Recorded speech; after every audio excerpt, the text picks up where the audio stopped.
we just make it teensy bit bigger? Just because we haven't seen it. And we don't have it. We do Right, have. we're just You, looking at you do, because I just, well, you will, because I just sent it to you. Right. She'll need to post and This they'll is need new to. stuff, take a minute. based on what we. Right, so the changes are in full, so this is just orienting us, this is S98. An act relating to Green Mountain Care Board authority over prescription drug costs. So I didn't make any changes in the definitions, here's where I made changes. So the underlying bill has the board identify high cost prescription drug products for potential review of their affordability. And then I said that the board would limit its review of prescription drug products to those that are brand name drugs or biologics, biosimilars or generics that the Centers for Medicare and Medicaid Services has selected for price negotiation under the Medicare Drug Price Negotiation Program established pursuant to 42 USC 1320F. Other sections, or that another state's prescription drug affordability board has selected for review. And then that was it for the changes, and then I struck out all of the other criteria language. I'm unclear. If they're already gonna be reviewed by CMMS. What is the added value of also having the Green Mountain Care Board review that? Well, these were the ones that you were identifying for, Low hanging fruit. right, for upper price limit. So we can take out some of the language. I was really just focused on, you said the low, what was shorthanded as low hanging fruit, Right. so I did that. I just wonder if it's low hanging fruit that the feds are already picking. For Medicare. But So, Right, so I think some of the idea behind this is that the state would at least look at those drugs and see if there's an affordability issue in Vermont and then set an upper price limit. So the Medicare upper price limit only applies to Medicare Part D.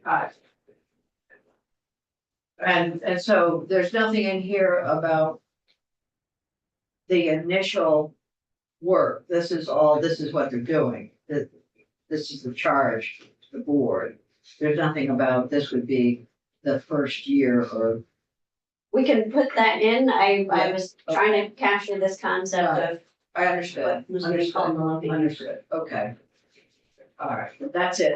That's it. Okay, let's, and then cross out all the, Any other changes yeah, you would like? right. So if we were thinking about a transition from low hanging fruit to climbing up the ladder, we would have to have additional language. climbing up the Yes, you might tree. want to Okay. put, yeah, and we could, we can have that new language be for, limitation for a period of time Yeah. and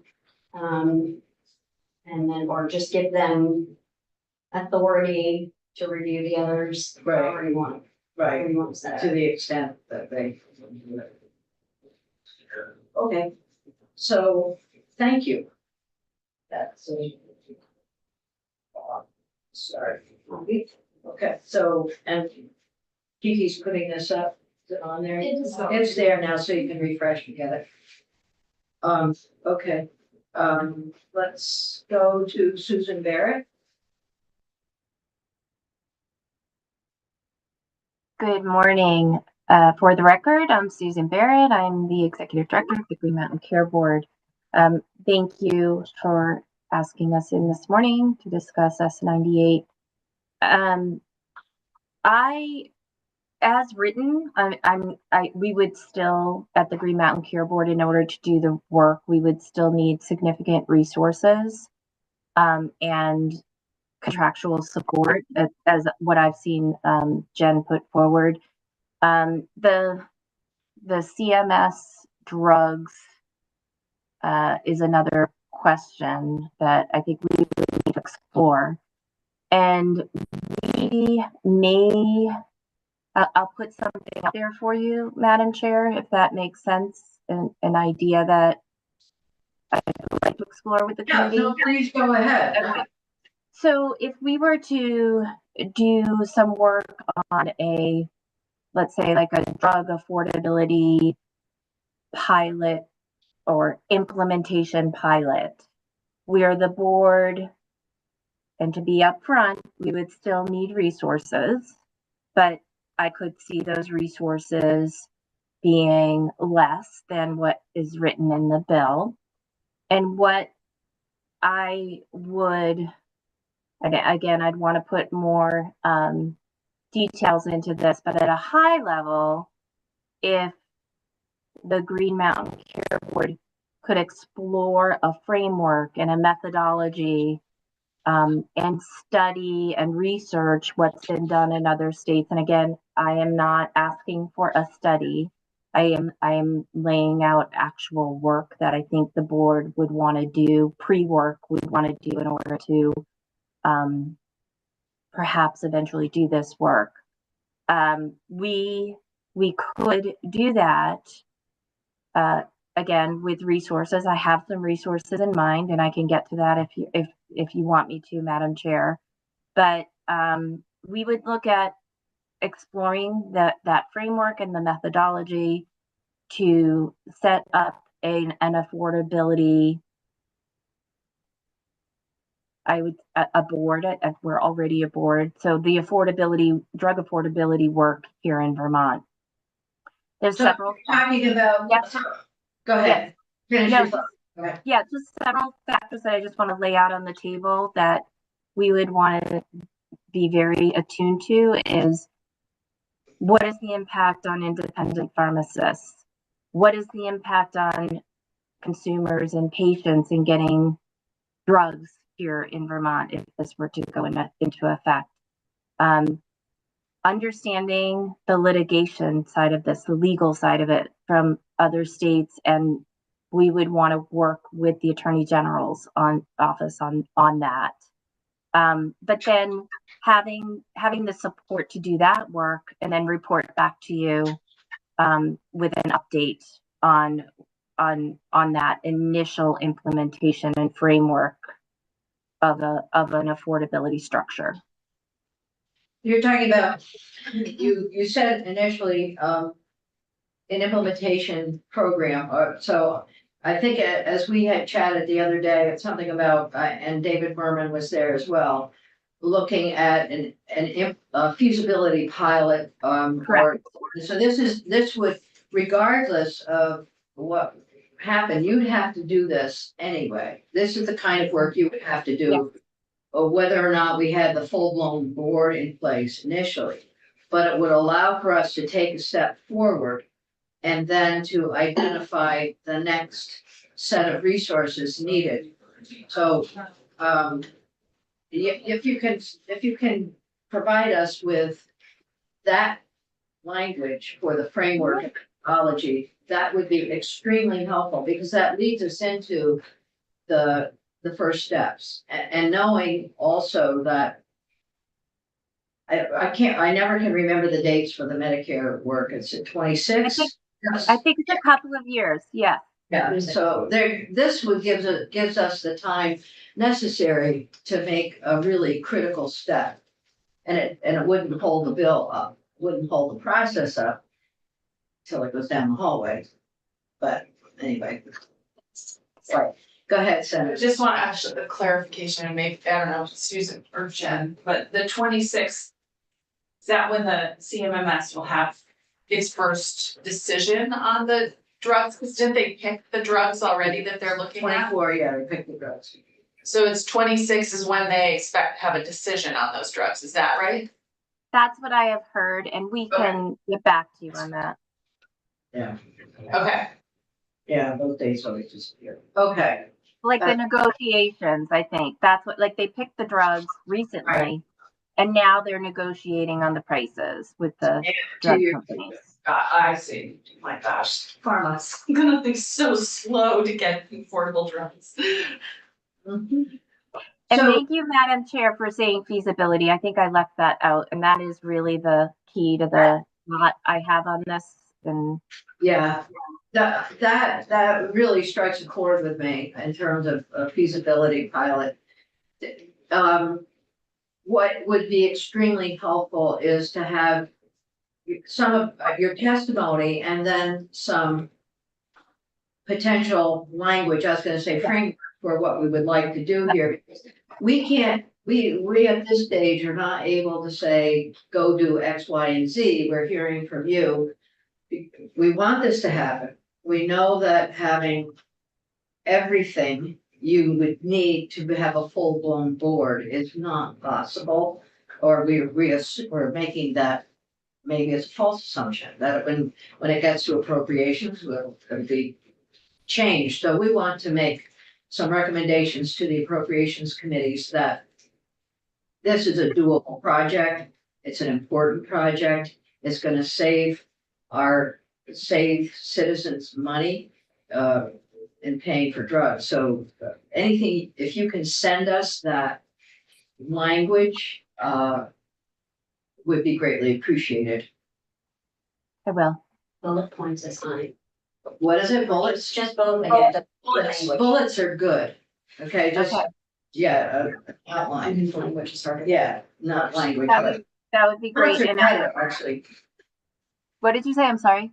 I say bullets are better. Okay, great. And you can send it directly to Jen and you can copy Kiki and us. So we're all in the loop on that one. That'd be good. Well, may I say one last thing, before, just to close out?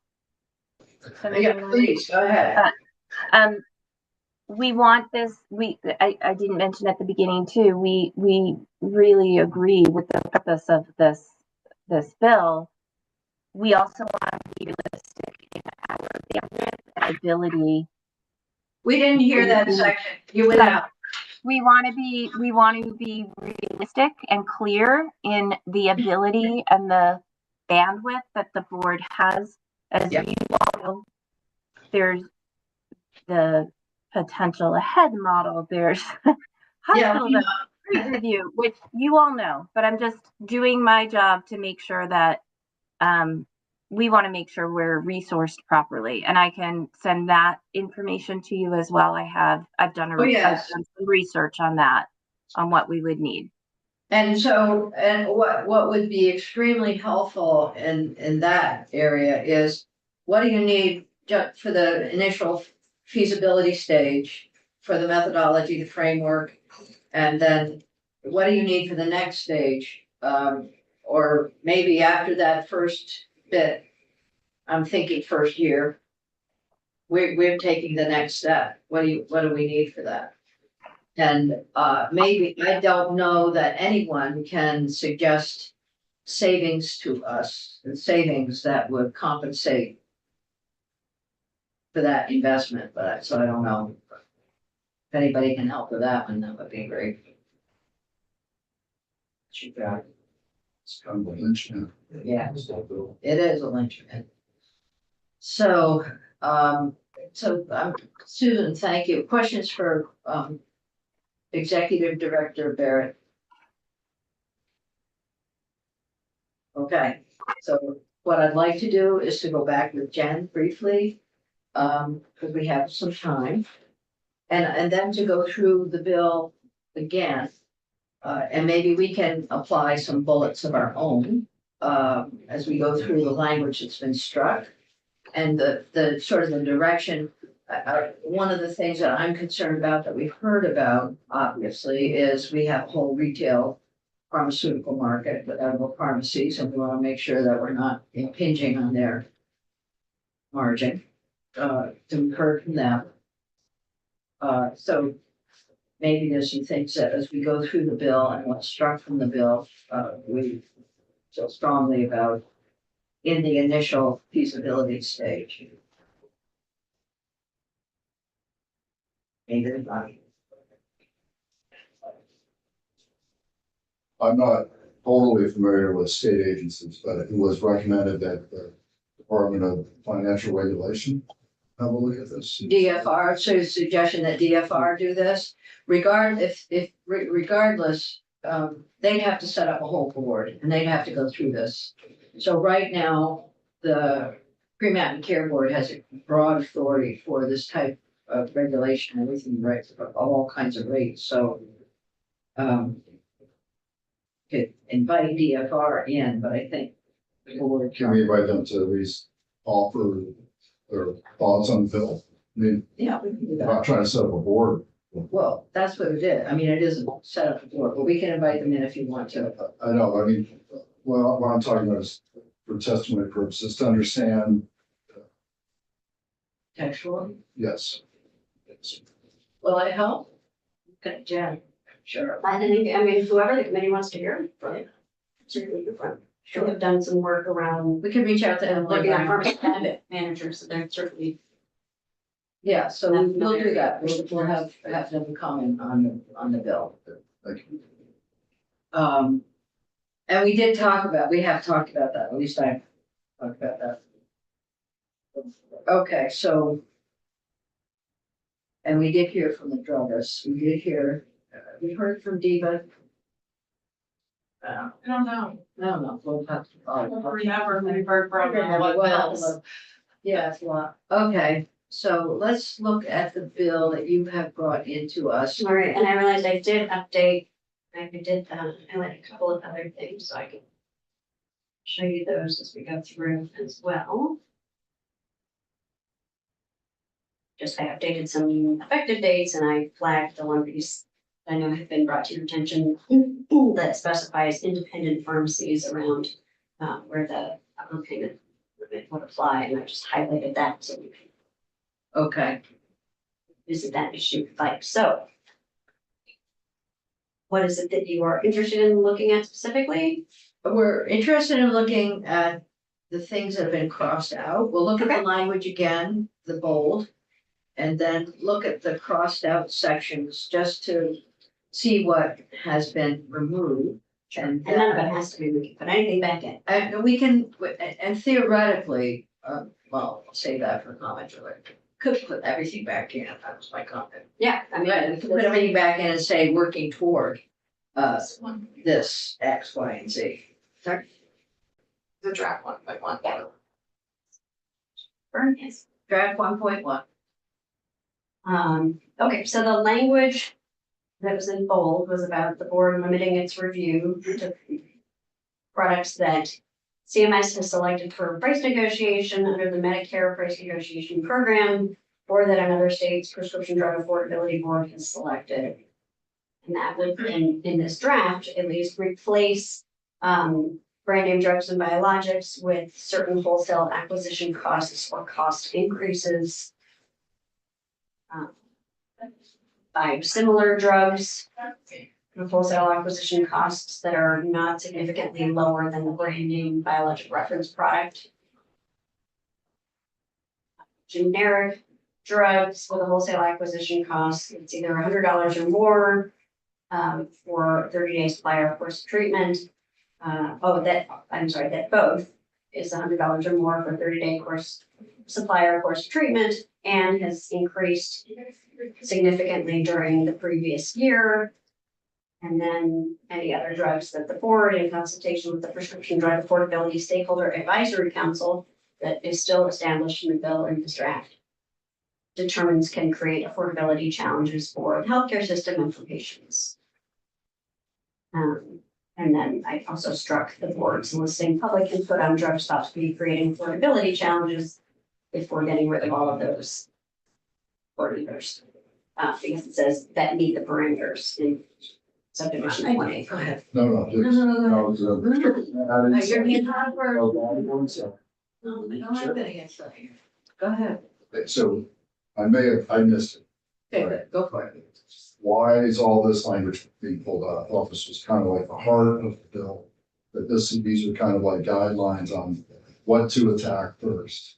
So the direction I thought I had received was that let's focus on what people were calling the low hanging fruit, which is what CMS has identified for the drug negotiation program, and that other boards that already or will be, other states' boards have identified without having the board undertaking The bigger, this analysis. more challenging aspects of. Of just analyzing and determining which drugs to conduct the affordability review and potentially set efforts to implement. But there's no, Doesn't have to be the approach, and I may have misunderstood where you were going. well, no, but I guess the first paragraph is the on-ramp.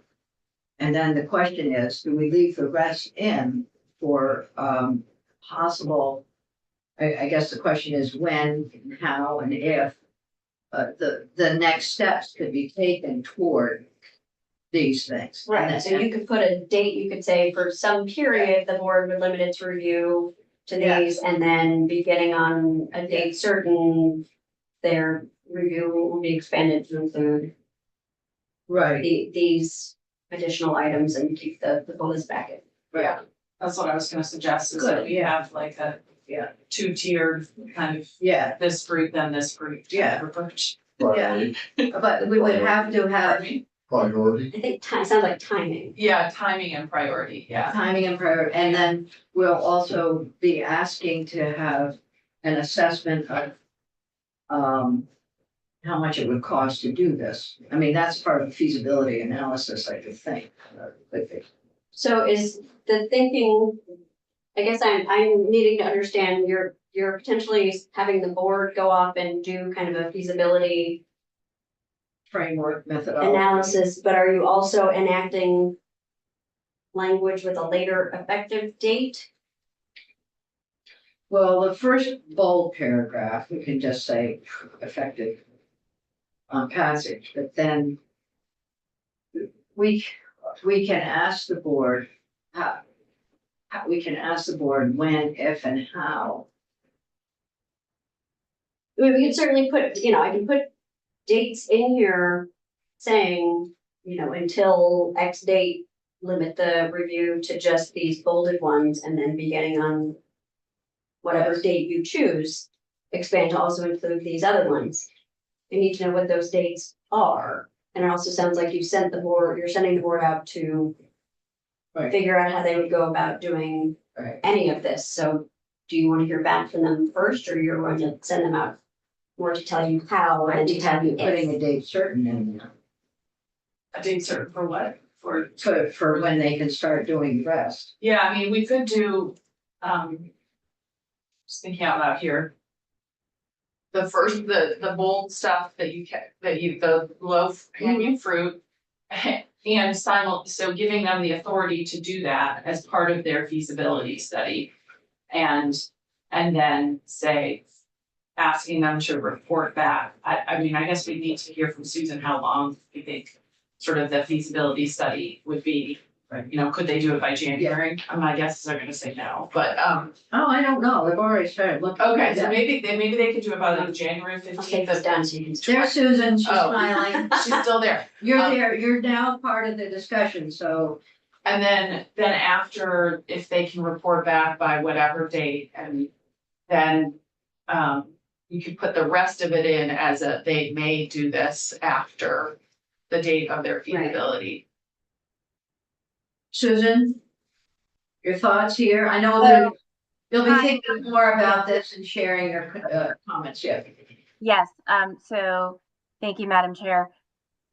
If this passed and we were given resources as in people, if it passed July 1st, then we would have to hire those people.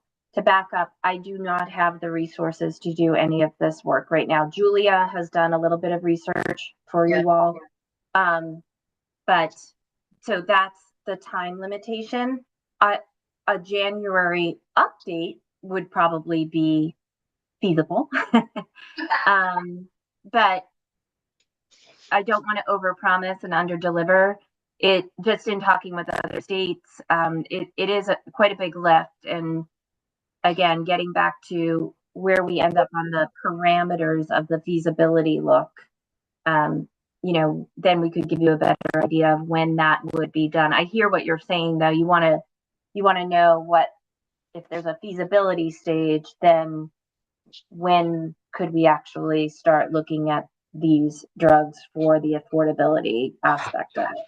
So we can put some thought into that. But at this point, if we were to hire anyone, that would have to be after July 1st, and typically it can take a few months to get someone onboarded. So.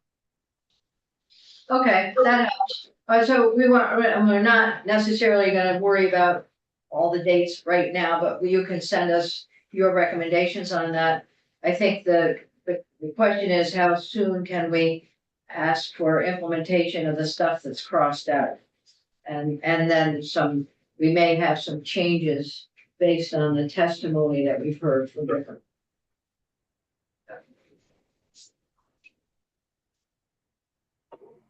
Okay, and so we also heard from the retailers, a consideration for, so some of the longer term, and it could be shorter term, based on the 2026 Medicare or what other states are doing, it could be the shorter term concerns about the effect on some of our small pharmacists. So that piece probably needs to be somewhere in the bill, in the feasibility study. The impact on if The they, effect on, yeah, on small pharmacists, if they Their do margin. impose a price limitation. yeah. So consideration of, I think we have some language that was sent to us from the retail pharmacist, we can look at that. Okay. I'm just trying to think that, I mean. The upper price limit, I'm trying to think of who paid, Jen, maybe you know, that if we set an upper price limit, whose price is it? Is it the consumer's price, the pharmacist's price, The insurers. the insurer's The price? Okay, payers. the I believe payers. That's what the language, just everything. And it would apply to all purchases of and payer reimbursements for the drug intended for use by individuals in Vermont. Which then affects everything down below it. So it wouldn't mean that payers would only pay a certain amount, but then the pharmacist would have to make up the difference, would it? Well, then there's the question about what can the pharmacist do? Seems like we would want the payment limit on the pharmaceutical company. I think that is right. I mean, I think the idea is more an upstream one. Okay, Um, okay. but I'm looking at the language.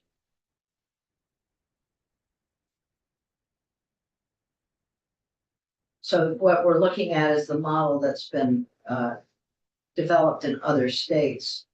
So this has the healthcare providers who dispense or administer prescription drug products, so that's pharmacists, Pharmacists, largely, not yeah. exclusively, but so basically pharmacists shall bill all payers not more than the upper payment limit for dispensing or administering prescription drug. That, it does say that does not include the professional fee. So Right. this is why when the consideration for the upper price limit is made, then what effect will that have on the Right, and then there's language saying in the bill, independent pharmacies shall not be reimbursed less than the upper payment limit. And then we've heard from non-independents that I think Right. they'd like to be included in that as well. that might just do it. Guess I'm just. It's Friday and I'm tired, but I'm still trying to figure out like. The ultimate limit is on the pharmaceutical company and not the pharmacist. So here is, I'm just putting up the language, because it's in the bill, it's on page 9. Right. Oh, on page 9, okay. I think is where is the most helpful part to me with me. It says healthcare provider, so shortening to pharmacists. Would bill payers not more than the upper payment limit.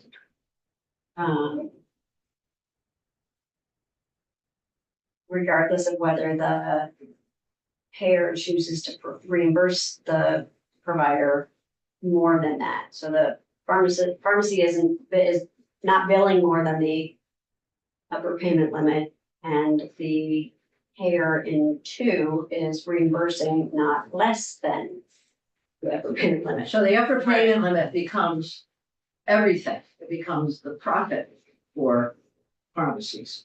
So if the board establishes an upper payment limit that is the cost, at cost, there is no margin for the pharmacies. That makes sense? Well, but the I think cost that's- is never the cost. No, it's never the And cost. it varies and you know, an individual pharmacy's acquisition cost may be different. Right. So, I guess what I'm confused about, and maybe I just have to, I don't know, is, so just extremely simply, if the drug costs $10, the upper payment limit is $10 for a drug, but the pharmaceutical company, Merck or whatever, says, no, this drug costs us $15.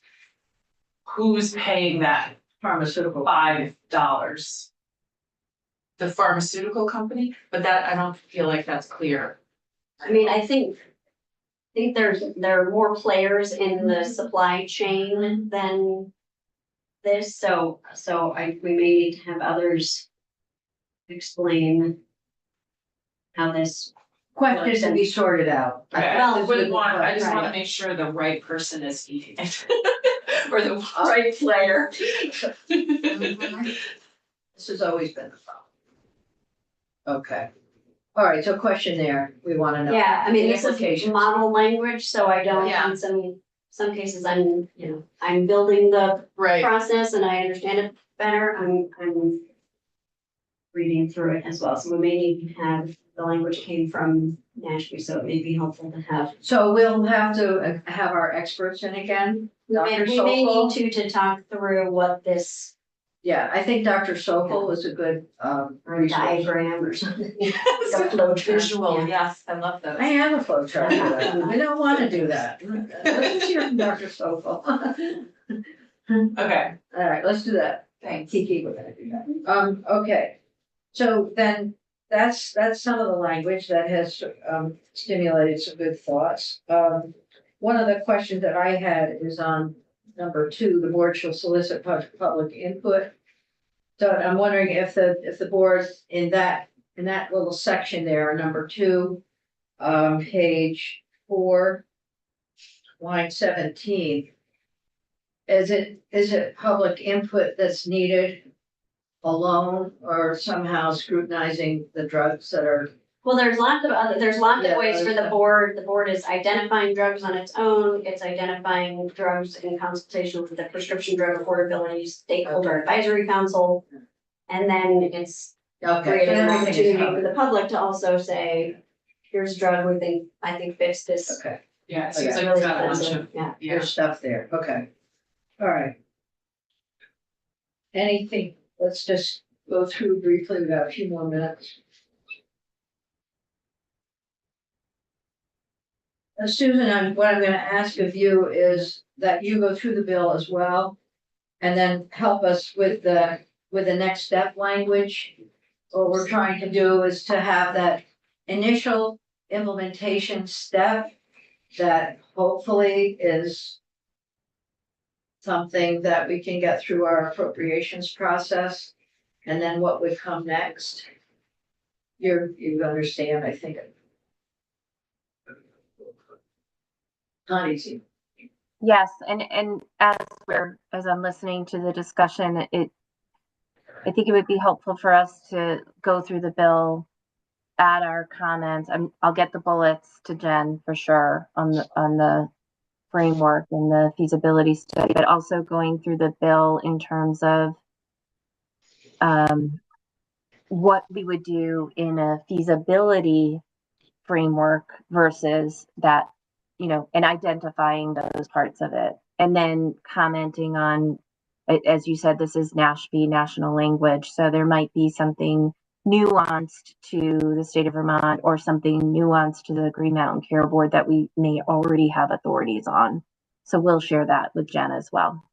That would be good. I'm thinking like the stakeholder group, we already have technical advisory group authority, things like that. But we can comment and share that with Jen and with all of you and get your Terrific. That would be terrific. And we also have an expert who we reach out to from Johns Hopkins, Dr. Sokol. And Kiki's happy to share that contact with you. She already has, so thank you. Oh, good. Terrific. Okay, good. Great. All right. And then we also heard from Charles Becker, welcome, about the adjuster. And did you want to make a comment about the bill or the adjuster at this point? And I don't believe the language is in the bill, right? No, it is currently in the PBM bill. Is that ours? Mm-hmm. The question is, should we also put it into this bill? And that's kind of a policy decision sitting around the table, but Mm-hmm. we could do that. Can you send it? Yeah, Do we- absolutely. Yep. That won't hurt. It just demonstrates interest. Right, as long as at some point you either come up with exactly the same language and pass it two Right. places, or take it out of one. Yeah. Pass it in the other. Don't Otherwise we remind us have of those details, conflicting- right? Otherwise we have conflicting language and. All right. All right. Any other questions at this point from Jen or Susan, who's still here? Right, and I will try to connect with Susan too, to see if we can streamline some of this. Thank you. This has been good. Yeah. It's been very good. It does take time from when we look at something and then everybody goes off and thinks, and we have to come back and think again, so. This one we're gonna be looking at sooner than later. So we're gonna go off live for 5 minutes and we're gonna come back. Oh, wait, we're not. Oh. Dr. Moore, are you on a tight schedule? You're muted. You're muted. Yeah, I'm in between patients. Okay, so Dr. Moore, why don't we, this is a whole new topic for the committee. And it's a request that I know was in a bill in 2021. And the issue that you're bringing to us may well fall between two committees. So it's about naturopathic and their scope of practice. So it would be helpful for you to explain what the issue is for us. So introduce yourself for the record and then we'll listen. Absolutely. My name is Dr. Stephen Moore. For the record, I'm a naturopathic physician in Brattleboro, Vermont, southern Vermont. I've been practicing in the area for roughly 10 years as a primary care provider. And about 6 months ago, I was tasked as the legislative chair for the Vermont Association of Naturopathic Physicians and presented with our sort of legislative agenda, some of the issues that have been pressing for the past couple of years, as you mentioned. And I'll give a little bit of background for those that don't know.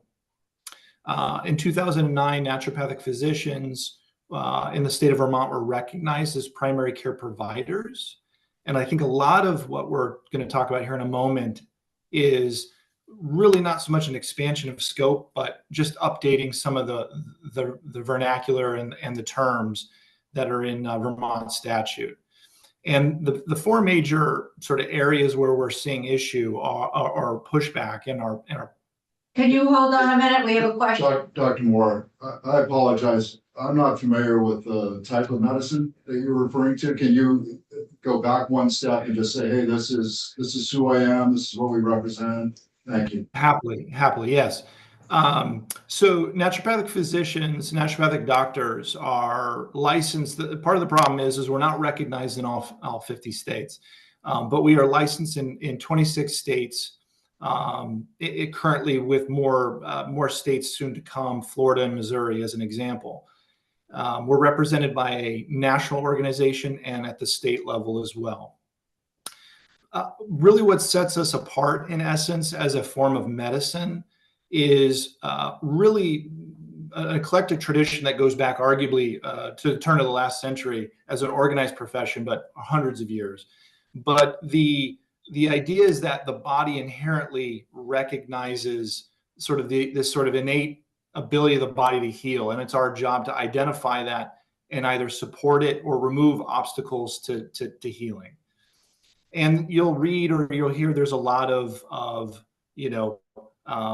verbiage about what that means depending on who you're talking to. But in short, at least the way it impacts my practice is as a primary care provider, I try and recognize, as an example, let's say somebody comes in with high cholesterol.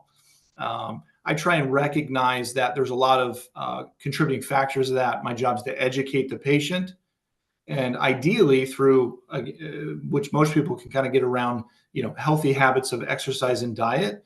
We try and address those cholesterol levels with the mind towards preventing, enough atherosclerotic plaquing that would lead to things like heart attack and stroke. When appropriate, based on lab work, right? So we can evaluate, diagnose, order labs, imaging, so on and so forth, run the appropriate tests, and serially monitor those levels. We can make a determination, well, that's not enough. and we need to do something different, whether it's using what more people understand us to do, prescribe various nutraceuticals, dietary supplements, herbs, what have you, to try and help support the cardiovascular system. And again, with follow-up testing, if that's not sufficient, and there's an inherent risk to the patient, that's when we then step in and then make another suggestion of, well, maybe this is an appropriate time for either additional testing, or we prescribe medication, like a statin drug. And then with that said, with further follow-up, if that's not helpful and the person's still at risk, then we potentially would make a referral to a cardiologist. So all of that to say, we try and encapsulate a large spectrum of modalities and recognize that there's other ways on a natural scale that might be helpful and appropriate for patients. Now, in terms of my day, as an example, to your point, we're in clinic 5 days a week. There's 2 other docs in the office with us. We're in private practice. We see neonates all the way to the elderly. And we serve a large portion of our patients who have Medicaid in the area, and then filling in the gaps are private insurance in the state of Vermont.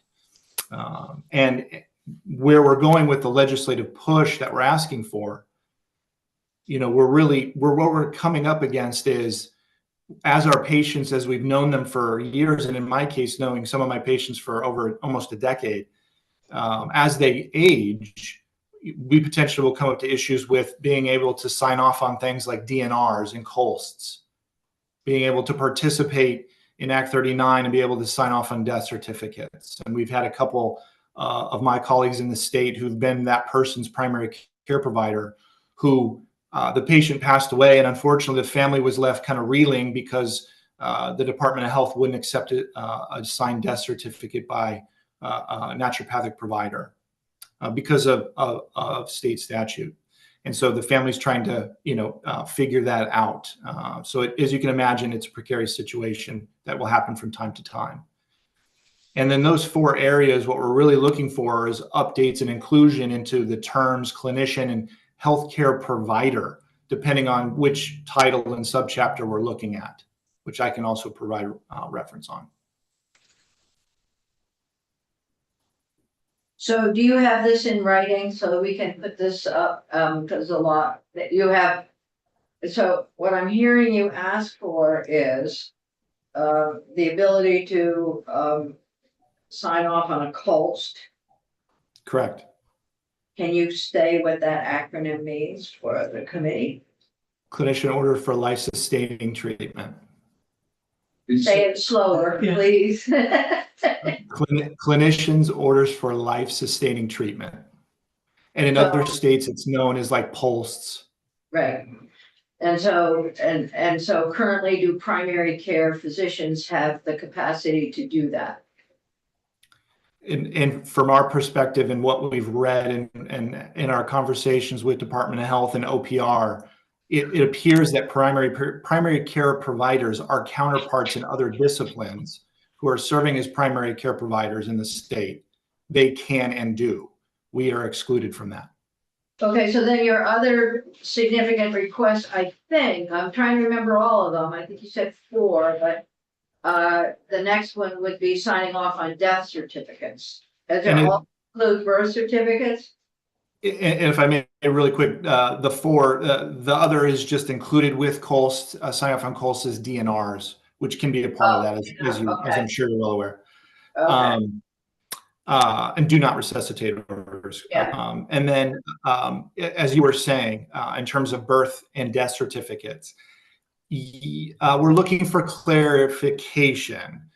We had a meeting with OPR in the fall. OPR has no immediate objection and no pushback. They are deferring to the Department of Health, whom we've also met with.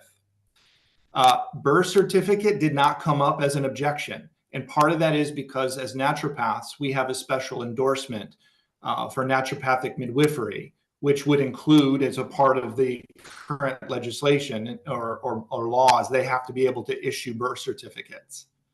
The issue, though, really is the death certificate. Okay, so you already have authority to issue a birth certificate, sign off, okay, Correct. all right. Questions, Senator Weeks has a question.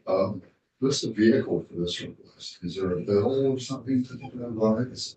The possible vehicle for this is, there's a miscellaneous OPR bill that is in the House right now, but it will be in the Senate next part of the session. That's one vehicle. That's right. Yeah, I hope, we could put it onto a bill here as well, if should we have the time to go through, we can decide, is there one or more of these things that we agree with, and we'll have to have the Department of Health in, obviously, on this. But some of this is a bigger discussion than, what it sounds like. My name is, So for the record, for the record, Heather Schuldeis, on behalf of the Naturopathic Association, here with Dr. Moore. I just want to highlight a couple of very fine points. One is naturopaths were not recognized as primary care till 2009. So there is a lot through state statute that needs to be updated. So this is sort of where they have started because it's the most immediate need. And then the other point was we have met many times with the Vermont Department of Health and asked for a way to work with them so they just didn't oppose us every time we came to the legislature.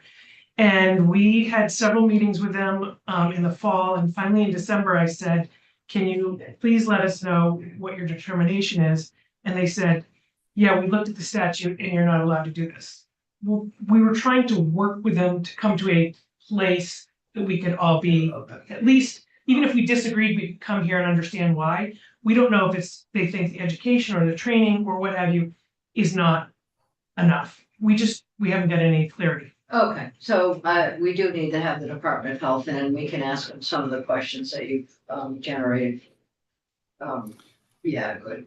And so this is the place for that kind of discussion, and then OPR and GovOps. GovOps is gonna have to look at it, yeah. All right, And to that end, if I may, you know, as from time to time, the educational piece will come up. More recently, we had a conversation with the executive director for Vermont Ethics Network, and seemed very supportive, but understandably, you're was breaking talking up. about the educational piece, especially. Oh, shoot. Dr. Moore, Dr. Moore, I can fill in the blank if you want. please. So we have met several times with Cindy Berzesi, who you guys have met with a bunch. Cindy has said that if this committee or Senator Hardy's committee said, we'd like you to do X, Y, or Z, Cindy said, I'm happy to do the training.